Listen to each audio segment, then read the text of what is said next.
Loaded ഫ്രൈസും പിന്നെ 4 piece fried ചിക്കനാണ് പറഞ്ഞിട്ടുണ്ടായിരുന്നത്.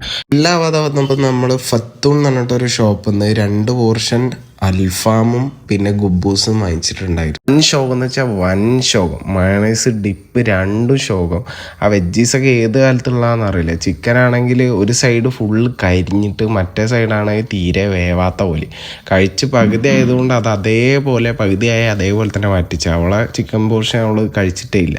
പിന്നെ നമ്മൾ ഷോപ്പിംഗ് കഴിഞ്ഞ് നേരെ വണ്ടീൻ്റെ അടുത്തേക്ക് പോയി. മുന്നേ നമ്പറൊക്കെ ഓൾറെഡി നോട്ട് ചെയ്തുകൊണ്ട് കറക്റ്റ് എത്തി. സോ ദ മൂവി വാസ് എനിക്ക് ഓക്കെ ആയിട്ട് തോന്നി. സ്റ്റോറി വൈസ് ഓക്കെയാണ്. അല്ലാതെ കുറച്ച് ആക്ഷൻ സീക്വൻസ് അങ്ങനത്തെ സാധനങ്ങൾ കുറച്ചൊരു നല്ല രീതിയിൽ എടുത്തിട്ടുണ്ട്. പക്ഷേ പറഞ്ഞ ഇതിൽ കുറേ സാധനങ്ങൾ വൃത്തിയായിട്ട് തോന്നി. മറ്റേ BGM അങ്ങനത്തെ സാധനങ്ങളൊക്കെ. പിന്നെ അമേരിക്കാൻ്റെ ഷോട്ട് ഭയങ്കര കോമഡി അതാണ് പറയുന്നത്. ടോട്ടലി നിനക്കെന്താ? എനിക്ക് മൊത്തത്തിൽ ഇഷ്ടമായി. ഈ പറഞ്ഞ അമേരിക്കൻ എന്തിനോ വന്നോ എന്തിനോ പോയി എന്നുള്ള അവസ്ഥയാണ്. പിന്നെന്താ വേറെ ടോട്ടൽ കുഴപ്പമൊന്നും പ്രഡിക്റ്റബിൾ ആയിരുന്നു.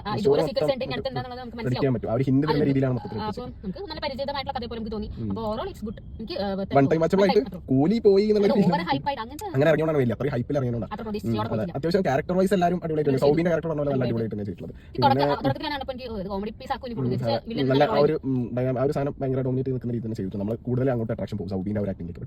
എല്ലാം മൊത്തത്തിൽ നോക്കുന്ന സമയത്ത് ഓവറോൾ ഒരു വൺ ടൈം വാച്ചബിൾ. എല്ലാവരും പറയുന്ന പോലെ ഒരു ദിവസത്തെ കൂലി പോയി അങ്ങനെയൊന്നുമില്ല. അത്യാവശ്യം ഒക്കെ ആയിട്ടുള്ള മൂവിയാണ്. അപ്പോൾ നിങ്ങൾ കണ്ടില്ല എന്തായാലും വാച്ച് ചെയ്യാം. നമ്മൾ ഫുഡ് കഴിച്ച് ഇപ്പോൾ ഇറങ്ങാൻ നേരെ വീട്ടിലോട്ട് നേരെ വീട്ടിലോട്ട്. ഓക്കെ, അപ്പം നെക്സ്റ്റ് ടൈം കാണുന്നതായിരിക്കും.